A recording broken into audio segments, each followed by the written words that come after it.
மிகப்பெரிய குடிக்காரர், எப்பொழுதுமே போதையுடனேயே இருக்கக்கூடியவர். பிற்காலத்தில் இமாம் புகாரி, இமாம் முஸ்லிமுடைய உஸ்தாதாக, ஆசானாக மாறியது எப்படி? யார் இவர்? அல்லாஹ் சுப்ஹானஹு வ தஆலா இவருக்கு எப்படி நேர்வழியை காட்டினான்? எதன் காரணமாக இவர் இந்த குடிப்பழக்கத்தை விட்டுவிட்டு இமாம் புகாரி, இமாம் முஸ்லிமுடைய உஸ்தாதாக மாறினார் என்ற எல்லா விடயத்தையும் தெளிவாக இந்த பதிவிலே நாங்கள் பார்ப்போம்.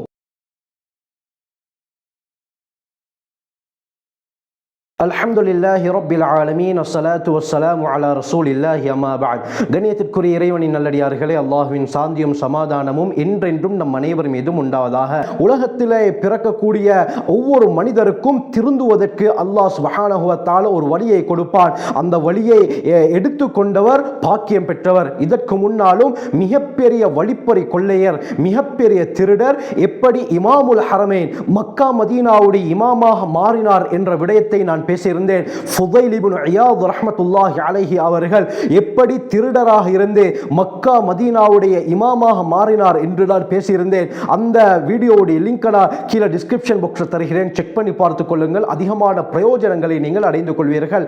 அந்த அடிப்படையில் இன்று நான் மிக முக்கியமான ஒரு விடயத்தை, ஒரு வரலாறை தான் பேச இருக்கிறேன். இது நமக்கு மிகப்பெரிய படிப்பினையாக இருக்கும் அருமையானவர்களே.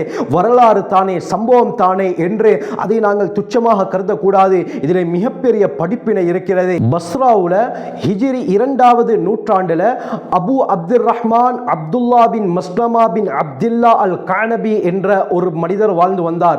இவர் எப்பொழுதும் குடிப்பழக்கத்துக்கு அடிமையாக இருந்தார். எப்பொழுது பார்த்தாலும் இவர் குடியுடன், போதையுடன் தான் இருப்பார். தன்னுடைய நண்பர்களுடன் சேர்ந்து அந்த மதுபான விடுதிக்கு சென்று எப்பொழுதுமே களியாட்டங்களிலும் இந்த மது போதையும் தான் இவருடைய வாழ்க்கை சென்று கொண்டிருந்தது. அல்லாமா ஷம்சுத்தீன் அஸ்ஸஹபி ரஹ்மத்துல்லாஹி அலைஹி அவர்கள் தங்களுடைய சியரு அலாமின் நுபலா என்ற கிதாபில், அல்லாமா ஹத்தீப் அல் பக்தாதி ரஹ்மத்துல்லாஹி அலைஹி அவர்கள் தங்களுடைய தாரீஹுல் பக்தாத் என்ற கிதாபில், அல்லாமா இப்னுல் ஜௌசி ரஹ்மத்துல்லாஹி அலைஹி அவர்கள் சிஃபத்து ஸஃவா என்ற கிதாபில், அல்லாமா இப்னு கஸீர் அல் பிதாயா வன்னிஹாயா என்ற கிதாபில் இந்த சம்பவத்தை தெளிவாக குறிப்பிடுகிறார்கள். அப்துல்லா பின் மஸ்லமா அல் கானபி அவர்களே அவர்களுக்கு நடந்த அந்த விடயத்தை கூறுகிறார்கள்.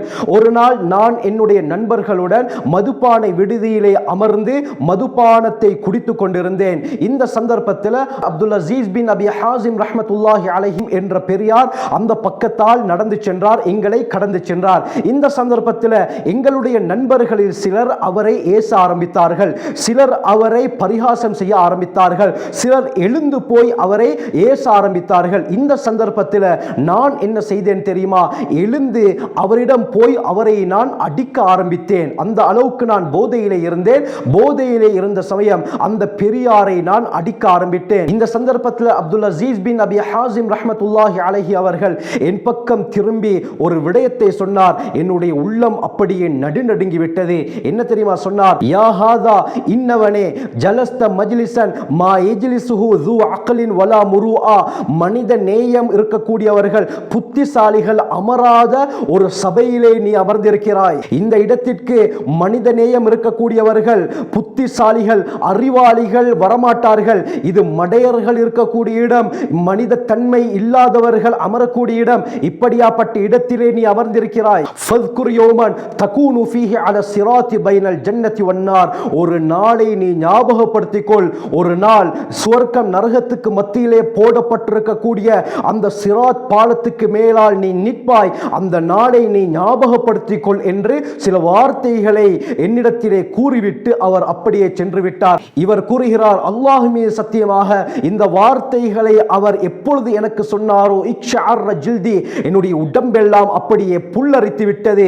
உடனே அந்த இடத்திலிருந்து நான் எழுந்தேன். அந்த இடத்திலே மதுபானம் ஊத்தப்பட்டு இருந்த அந்த கோப்பைகள் எல்லாம் எடுத்து நான் உடைக்க ஆரம்பித்து, உடனே துல்லூனி அலா தரீகி மாலிக் இப்னு அனஸ், இமாமுல் மதீனா, மதீனாவுடைய இமாமாக இருக்கக்கூடிய மாலிக் இப்னு அனஸ் ரஹ்மத்துல்லாஹி அலைஹி அவர்களிடத்திலே போகக்கூடிய அந்த வழியை எனக்கு யாராவது காட்டித்தாருங்கள் என்று நான் சொன்னேன். அதற்கு பிறகு நான் செய்த இந்த தவறுக்காக வேண்டி தௌபா செய்து இமாம் மாலிக் ரஹ்மத்துல்லாஹி அலைஹி அவர்களிடத்திலே போய் ஹதீஸ் கலையை படிக்க ஆரம்பித்தேன். அவர்களுடைய பிரபல்யமான கிதாப் முஅத்தா, இந்த முஅத்தாவை இமாம் மாலிக்கிடத்தில் இருந்து நான் கற்றுக்கொண்டேன். பிற்காலத்தில் அல்லாஹ் எப்படி இமாம் அப்துல்லா பின் மஸ்லமா அல் கானபி ரஹ்மத்துல்லாஹி அலைஹி அவர்களை மாற்றினான் என்றால், இமாம் மாலிக் இப்னு அனஸ் ரஹ்மத்துல்லாஹி அலைஹி அவர்களிடத்திலிருந்து ஹதீஸ்களை கற்ற மாணவர்களில் மிக முக்கியமான மிக நம்பகத்தகுந்த ஒரு மாணவராக அப்துல்லா பின் மஸ்லமா அல் கானபியை அல்லாஹ் சுப்ஹானஹு வ தஆலா மாற்றுகிறார்.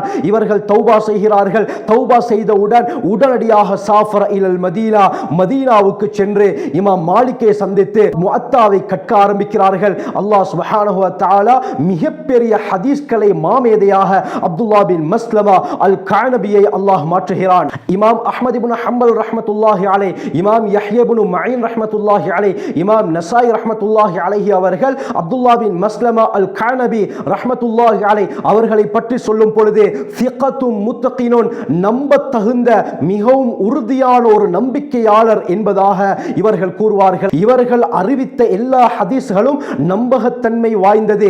எந்த அளவுக்கு என்று சொன்னால் அல்லாஹ் சுப்ஹானஹு வ தஆலா இமாமுனா புகாரி, இமாமுனா முஸ்லிம், இமாமுனா திர்மிதி, இமாமுனா நசாயி, இமாமுனா இப்னு மாஜா ரஹிமஹுமுல்லாஹ்வுடைய உஸ்தாதாக ஆசானாக அப்துல்லா பின் மஸ்லமா அல் கானபியை மாற்றினார். ஆரம்பத்திலே மிகப்பெரிய குடிக்காரர், பிற்காலத்திலே ஹதீஸ் கலை வல்லுநர்களுடைய உஸ்தாதாக இமாம் புகாரி, இமாம் முஸ்லிமுடைய உஸ்தாதாக அல்லாஹ் மாற்றினார் என்று சொன்னால் அல்லாஹ் சுப்ஹானஹு வ தஆலா திருந்துவதற்கு ஒரு சந்தர்ப்பத்தை கொடுப்பான். அதை சந்தர்ப்பமாக எடுத்தவர் பாக்கியசாலி. அதை சந்தர்ப்பமாக எடுக்காவிட்டால் அவரை விட துரதிர்ஷ்டசாலி உலகத்தில் யாரும் கிடையாது. இவர்களை பற்றி வருகிறது, இவர்கள் கடைசி காலத்தில் ஒரு ஆச்சரியமான துஆவை செய்வார்கள். அல்லாஹும்ம ர்ஸுக்னி ஹுஸ்னல் ஹாத்திமா கமா ரஸக்தனி ஹுஸ்னல் பிதாயா. யா அல்லாஹ், எனக்கு நீ எப்படி சிறந்த ஒரு ஆரம்பத்தை தந்தாயோ அதே போல சிறந்த ஒரு முடிவையும் எனக்கு தருவாயாக என்று அடிக்கடி அப்துல்லா பின் மஸ்லமா அல் கானபி ரஹ்மத்துல்லாஹி அலைஹி அவர்கள் கூறுவார்கள். இமாம் மாலிக் ரஹ்மத்துல்லாஹி அலைஹி அவர்களுடைய ஹதீஸ்களை இமாம் முஸ்லிம் ரஹ்மத்துல்லாஹி அலைஹி அவர்கள் தங்களுடைய சஹீஹ் முஸ்லிமிலே கொண்டு வரும் பொழுது قال حدثني அப்துல்லா பின் மஸ்லமா அல் கானபி, எனக்கு அப்துல்லா பின் மஸ்லமா அல் கானபி இந்த ஹதீஸை அறிவித்தார் என்று அந்த அறிவிப்பாளர் தொடரிலே அடுத்ததாக இவருடைய பெயரை தான் இமாம் முஸ்லிம் ரஹ்மத்துல்லாஹி அலைஹி அவர்கள் கொண்டு வருவார்கள். இந்த அளவுக்கு அல்லாஹ் மிகப்பெரிய கண்ணியத்தை அப்துல்லா பின் மஸ்லமா அல் கானபி ரஹ்மத்துல்லாஹி அலைஹி அவர்களுக்கு அல்லாஹ் கொடுத்தார். ஆகவே இது போன்ற ஏராளமான சம்பவங்கள் நமக்கு படிப்பினையாக இருக்கின்றன. அல்லாஹ் இப்படியாப்பட்ட சம்பவத்தின் மூலமாக உணர்த்துவது என்ன? நாங்களும் பாவம் செய்யக்கூடியவர்கள் தான், நாங்களும் தப்பு தவறுகள் செய்யக்கூடியவர்கள் தான். அல்லாஹ் பல சந்தர்ப்பங்களை திருந்துவதற்காக வேண்டி தருகிறார். அந்த சந்தர்ப்பங்களை நாங்களும் பின்பற்றி அல்லாஹுடைய நெருக்கத்தை பெற வேண்டும் என்று தான் அல்லாஹ் விரும்புகிறான்.